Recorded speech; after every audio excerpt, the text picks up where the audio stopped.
Hey y'all, I want to welcome y'all to this channel. It's the Chicago Vibe Podcast. We'll be dropping this Saturday with your girl, Lady T. Marie and Mr. Success. You don't want to miss it.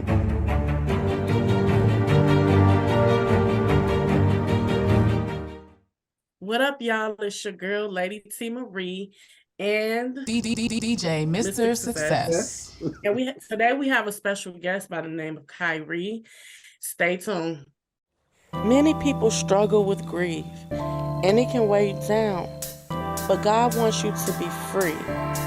There is a time, a season, and a purpose for everything under the sun.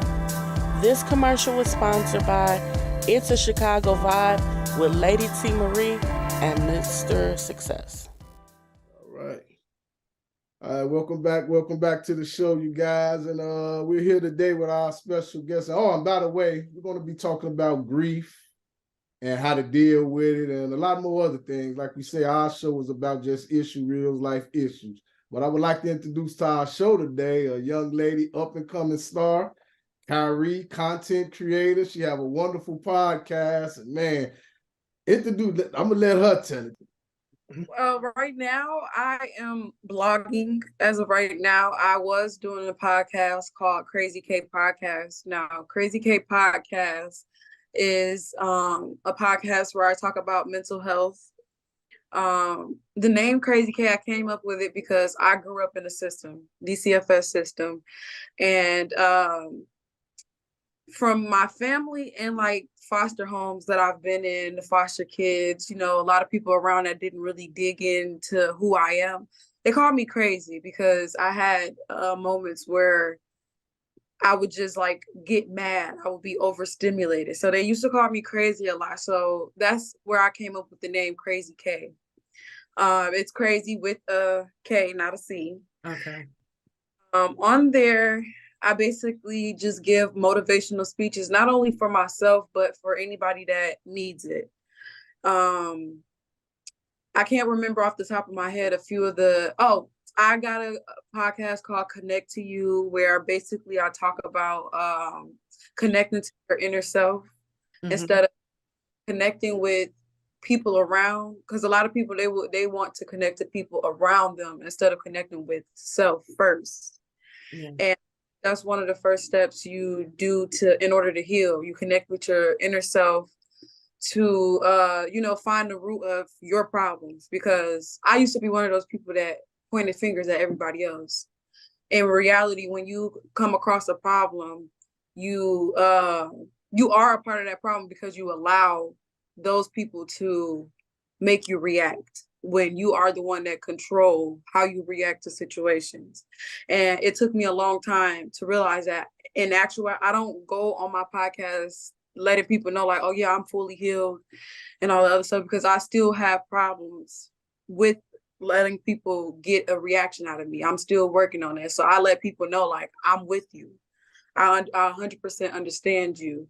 So that was one of the podcasts that I talk about. I had to take a step back from podcasting because there's a lot of things that I still have to deal with personally, but I started blogging.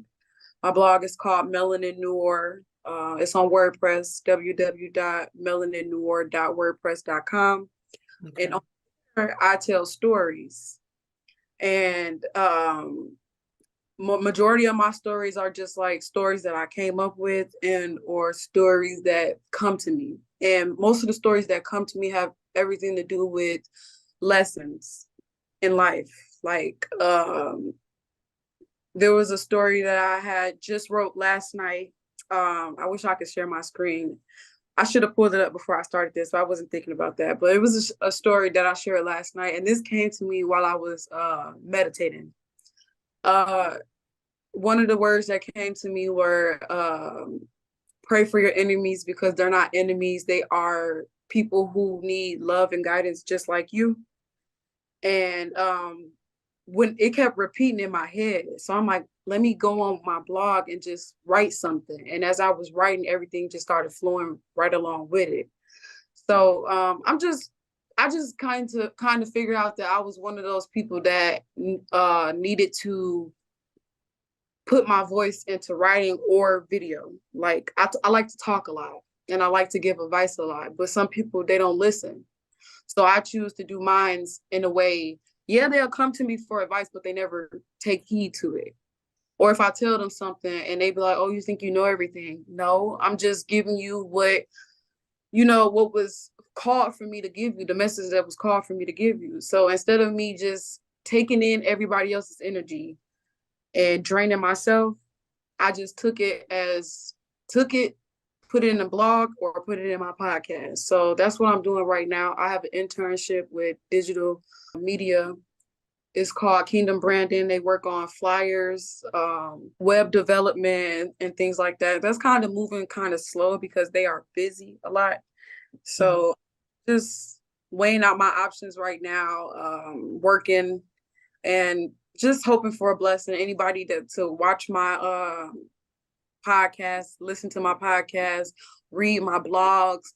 Hopefully one day I can become a book writer or somebody that creates movies, because a lot of my blogs, they are like scenes from movies that I want to create, like writings from movies that I want to create. So it's a lot of stuff that I want to do, but I have to get myself together personally before I just branch myself out there, because I don't want to take in a lot of things and then end up ruining it from my own mental health. So I'm just taking things slowly and just doing what I can as of right now to just put myself out there.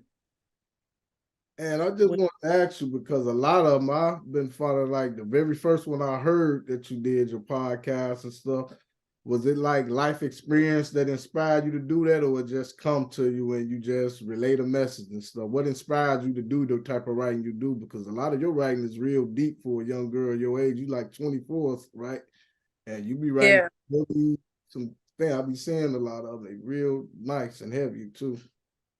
I just want to point out, Sammy was one of the ones that actually heard me do my very, very first podcast, because at first I just didn't know what I wanted to do when I came to this school. So when I got and I seen everybody else's project that they were working on, I'm like, okay, they got their niches. Where's mine? And I finally found mine. He was the first one to like hear my podcast and really understand where I was coming from. So I just wanted to point that out. But my podcast really stems from a lot of things that I've been through in life. I've been through a lot, and I'm still sort of kind of going through it, but I'm healing at the same time. And a lot of people, they don't understand what healing is. They think it's like forgive and forget and that's it. Like, no, it will be times where you are happy and you don't forgot about the pain that you have endured. But then there are times where you just lay down at night and you just start remembering, like flashes just come hitting you at night. And that's where a lot of my podcast came from. A lot of deep hurt. I write stories on my blog, and I sort of kind of realized that I write the same things over and over again, but in different ways. Mm-hmm.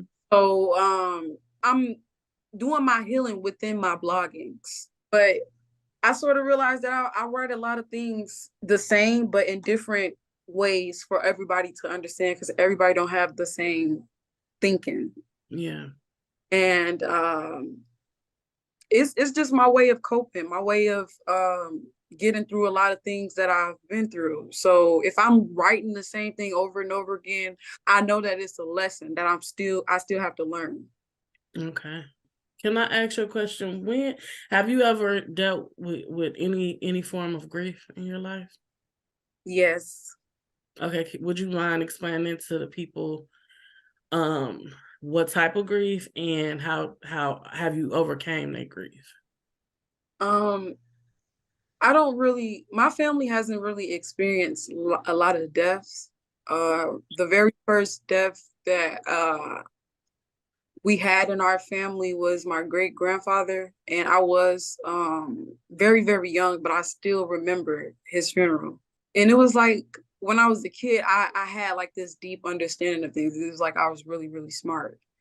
And I still get images of him laying in his casket, or us being at the burial and throwing flowers into his casket, but I never had like that close bond with him to like feel some kind of way, like cry about it, but I remember it vividly.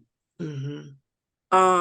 And his funeral doesn't really affect me. My granddaddy funeral, it affected me at his son, my granddaddy. His funeral affected me in that moment, but it doesn't like affect me now. But the worst death that affected me was my god sister, because like I was actually really, really close to her. Like I wasn't really as close to my family as I was to her. Yeah.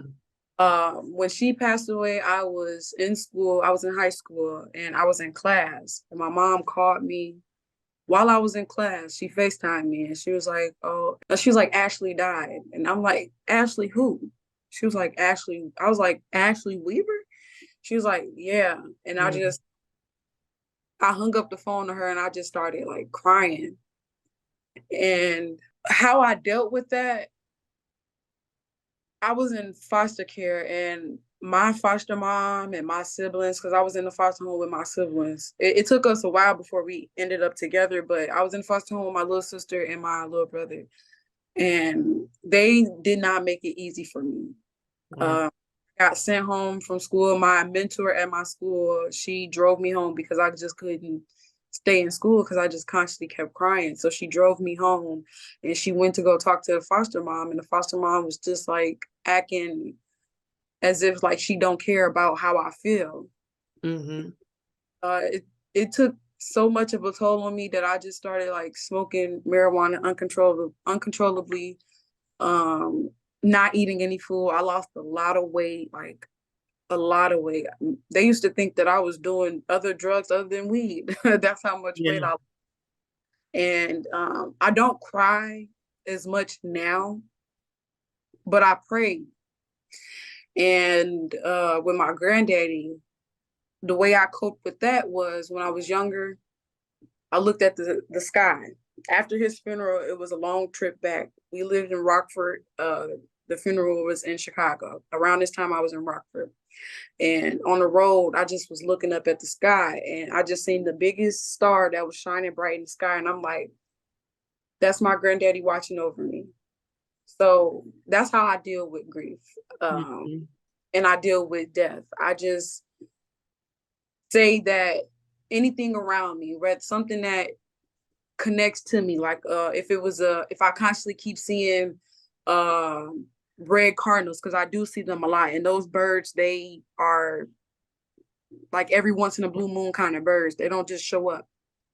So when I see red cardinals, I'm like, all right, that's one of my family members or my god sister that's sending me a message, letting me know that I'm okay and I'm on the right path of healing and stuff like that.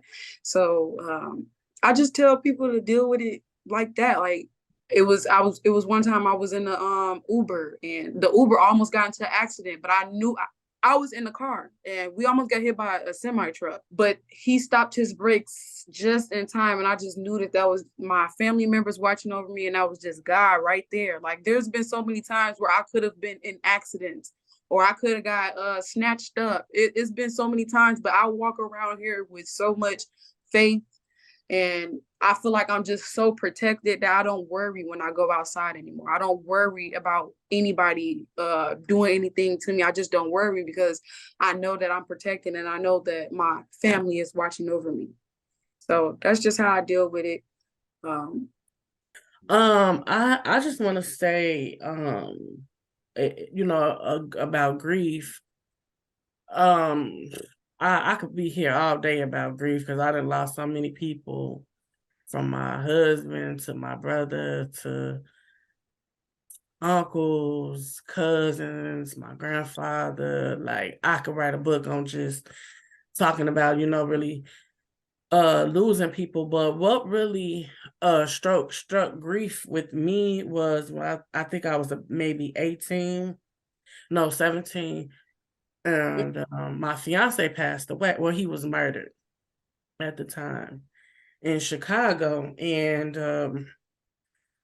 God, like a week before he passed, God allowed me, like I saw his death and I warned him.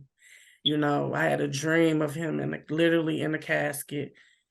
And God was telling me, tell him to get his life right.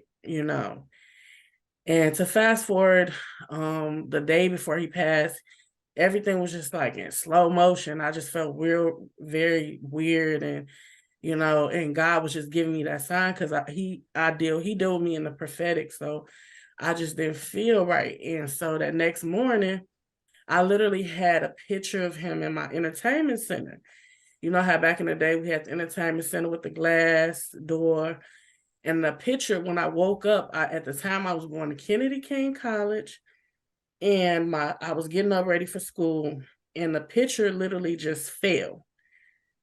It was stuck in there. So I'm like, what's going on? And my daughter at the time, she was running around the house like, Ma, he chasing me, he chasing me. And I'm like, he chasing her? What is she? She like 2 years old. And so the phone rang and I got a call, and my stepdad was like, he did. I'm like, what? And it took me like 2 years to like snap back. Like it was to the point where I couldn't listen to no music.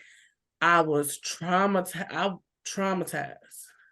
because if you living with a person, you with a person every single day of your life and they just gone like that, it was hard. It took prayer. It took prayer. It took my mom, family to like really, I felt God like he was pulling on me because I kept having visions of like a cross, feeling the presence of God, and I'm like, God, what are you doing? Like, and then one day I just woke up and I just felt his God peace all over me. And God was like, you can make it. I allowed you to go through this trauma so that you can have a testimony to help somebody else. Because if you ain't been through it, how you gonna have an anointing to help somebody else? So about fast forwarding it to when my brother passed away, which he died in a car accident, it was like, okay, I've been through this. So it wasn't as bad because, you know, I've been through that already and I knew how to handle it. And so it got to, like the next following year, my daughter's father was killed in Chicago. And I'm like, oh my God. So, but I was able to handle it more, more better because I had went through this traumatic, and I never wanted to go back to that place, to the place where I'm like, I'm mentally not here. I don't even want to be here, because you feel like if you with a person and you love that person, like I don't ever want to lose you, and then especially when you're young. I was like 17, 18 years old. So I'm like, this is my life, this is my everything, but God took me through that. And even though it's been 20 years now, I'm 40, finna be 42 years old, you still have your moments, you know. Fast forwarding it to 3 years ago now, my husband passed away. And I went through that again, but because I went through the first traumatic situation, I know how to handle it now. I know how to not, stay there. And I'm gonna say this: how I kind of got over when my baby brother passed was he came to me in a dream, and I was really really really hurt, and grieving really bad about my brother.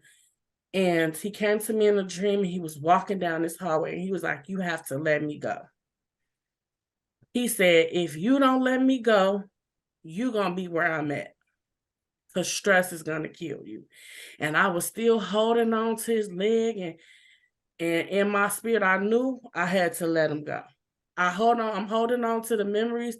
I'm holding on to, from what when we grew up as kids, I'm holding on to all the good things, but I got to let him go. He told me, like, you're going to be okay. But if you don't let me go, you're going to be where I'm at.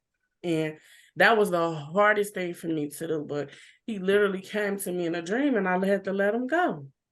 And I still have my mom is like, man, why I break down like, man, I wish my brother was here. But God knows best. You know what I'm saying? I feel like before we leave here, and grief is not always about somebody leaving here. But Mm-mm. in our community, mainly that's what grief normally is. Unless, somebody get hurt or they're grieving because someone is ill, But mainly when we deal with grief is mainly when somebody passed away. But in the Bible, it talks about there's a time and a season and a purpose for everything up under the sun. Time to be born, time to die, time to cry, you know what I mean? And so it's we all have a time, you know what I mean, to go through what we go through. It's just I feel like how we handle the situation. And the only way we can handle it is to allow God to strengthen us. Without his strength, we can't make it. Especially losing a loved one. I had to think like, man, my mom, that was her son. I know what it's like to lose a brother. I don't know what it's like to lose a child because my kid's here. So I don't even want to imagine. You know what I mean? So it's like people that deal with, the loss of a parent or someone that's really, really close to them, like a husband.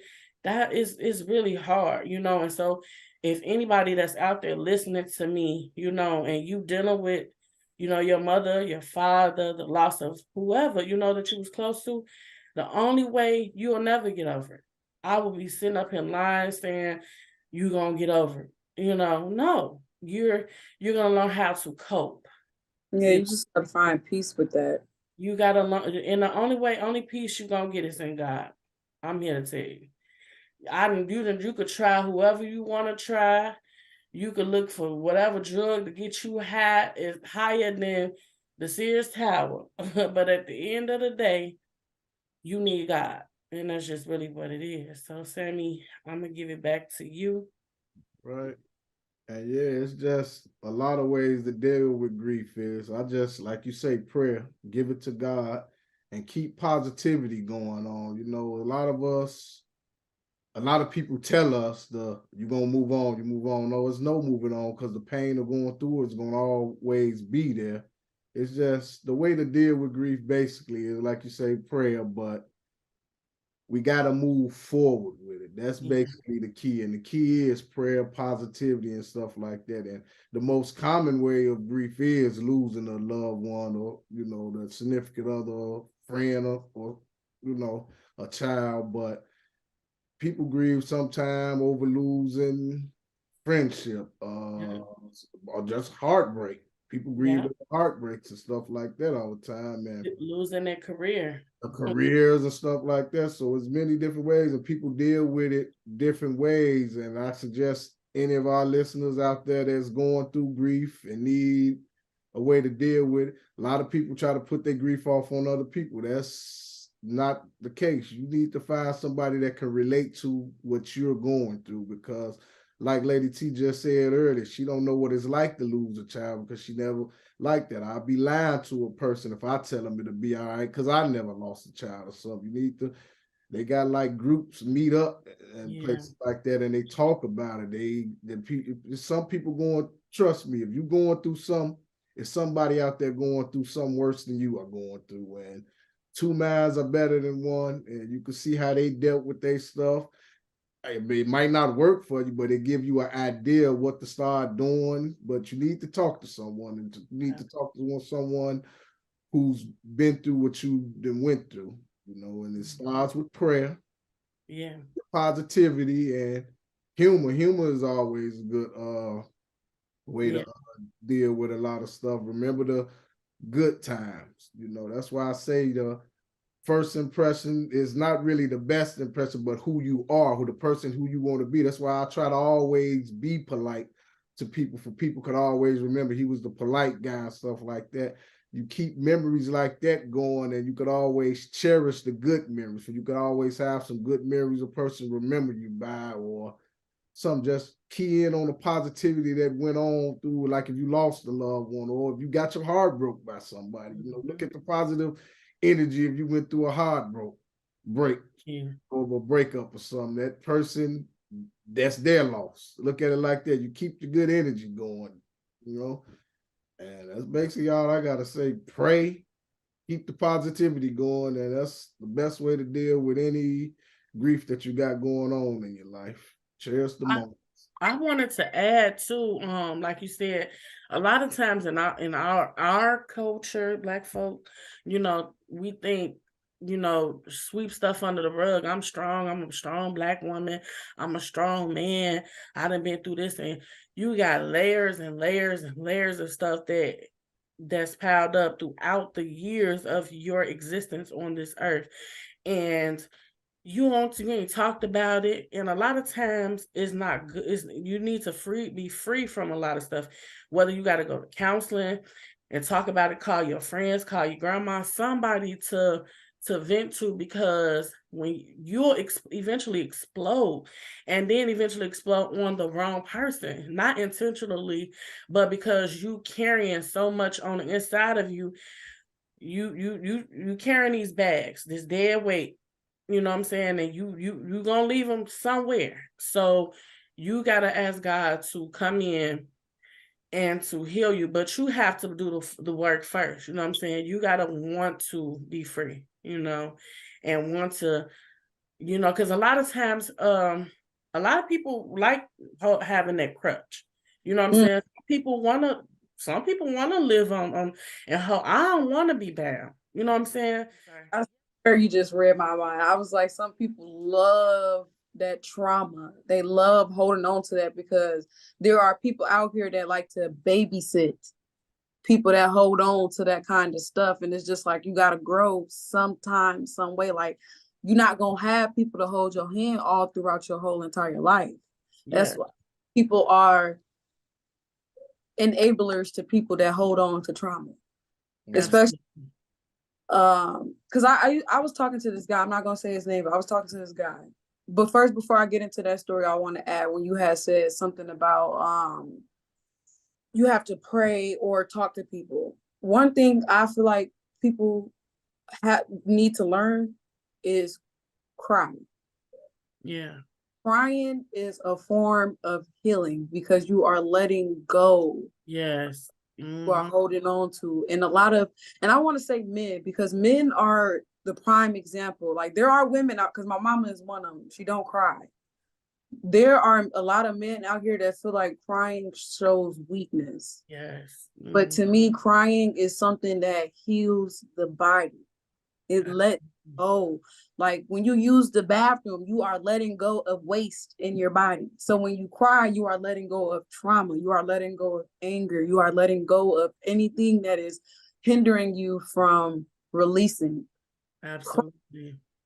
You can talk all day, but talking is one thing, but letting out, you don't gotta cry in front of everybody. Just cry to yourself, cry. You can talk out loud to yourself. You ain't even got to talk to everybody, because everybody don't even have the mental capacity to hold on to your weight and their weight as well. Like, people don't have that kind of mental. It's draining sometimes to be some people to go through stuff, and then they gotta sit here and listen. Like, a lot of people don't have that strength. So people will call you crazy if you talk out loud. But you're not talking out loud. You're not talking to yourself, you're talking to God. Yeah. When you cry, you're not being weak. You are releasing. You are healing.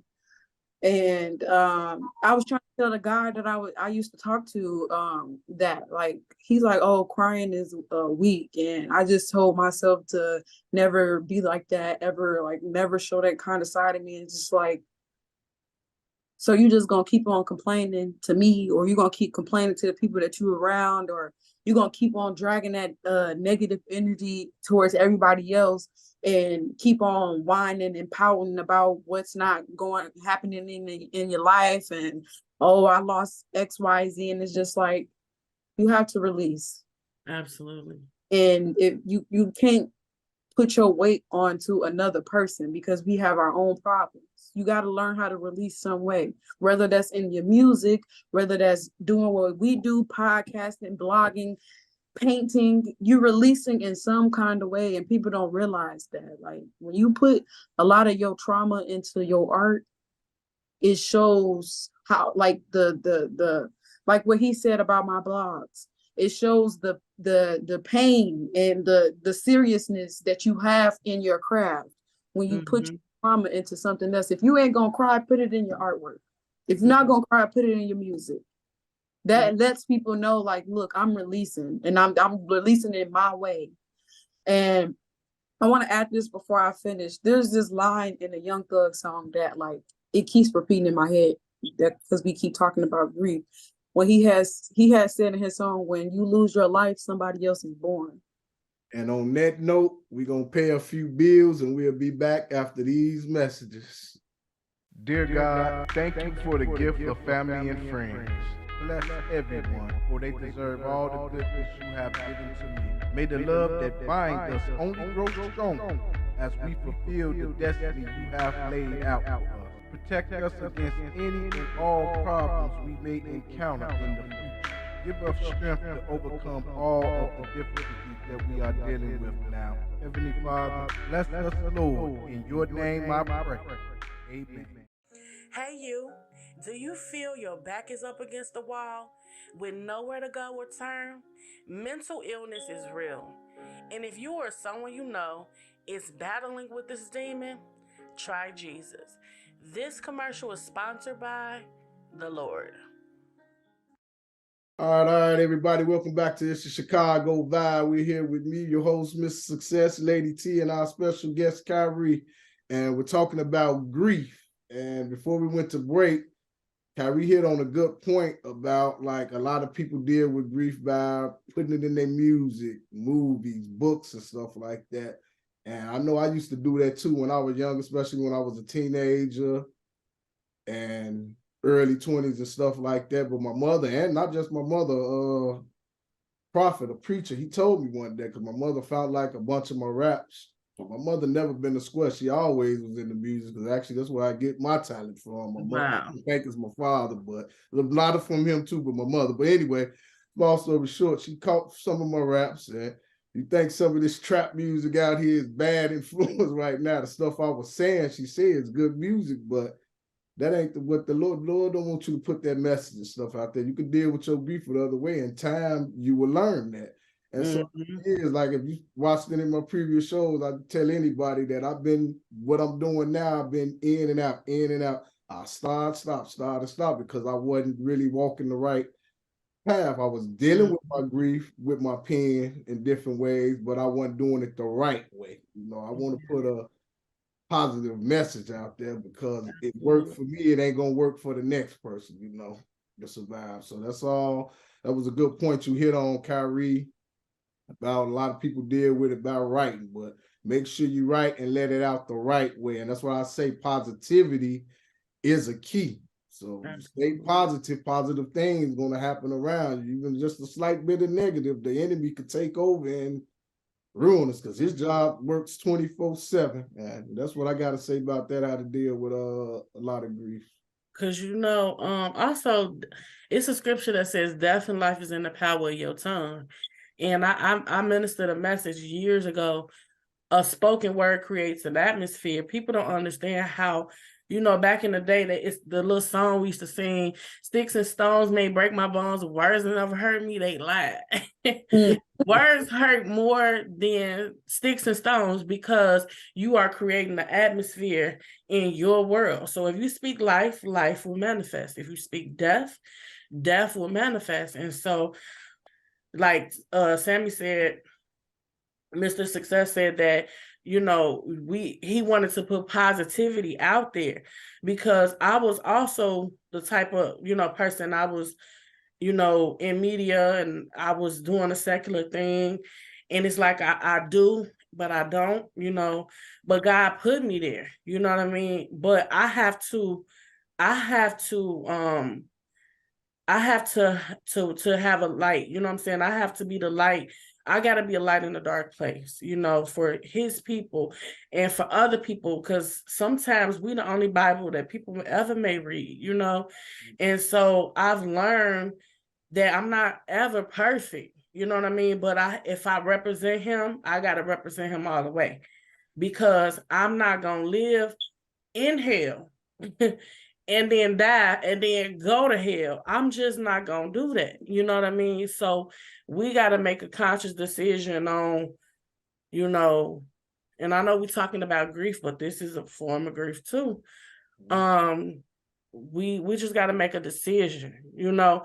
And I made a decision like, I already got to leave here. I might as well go all the way with him instead of, you know, being lukewarm and leaving here and dying, going to hell, you know. So I just want y'all to be encouraged, those our listeners. I thank everybody who has supported It's a Chicago Vibe. We got a lot of good feedback about the mental illness. And, you know, if it's any topics that y'all want us to talk about, email us, you know, call in, inbox us on social media and let us know. You know, we have some amazing people that's actually going to be coming up next week. And the week after that, we will be bringing Chanel Ellis on our show and interviewing her and many other artists. So y'all stay tuned for that. And that's just all. Remember this: the enemy works hard, and he likes to tamper with the Bible. He likes to play with words and stuff up in it. You know, the title of this show is about grief. The way each one of us deal with grief, that's what God led us to and put up in us to lead us to grief and get us closer to him. So you believe and you take stuff the way you do for your comfort zone. As long as you keep that positive energy around you, God will soon show us all the way. Always and forever. Amen. Yeah. So before we get out of here, Lady T, you know the usual. Leave the people with some words of encouragement. The words of affirmation today is to definitely love yourself, to put God first, to love not just yourself, but to love everybody, and allow God to free you, allow him to heal you from whatever grief or whatever pain, whatever you holding on to. Lay the dead weight at his feet. And this is your girl, Lady T Marie, signing out with It's a Chicago Vibe. Oh yeah. And thanks for being on our show, Kyrie. You're welcome. Don't be looking out. Remember, good writer, and hey, we all three gonna sit down. We're gonna write and we're gonna debate about this here some more. But you know my motto, Mr. Success, you always have a ball. If I can't tell the truth, there's nothing at all. Mr. Success, make it pressure, no stress. Until next week, y'all. Peace. Peace out.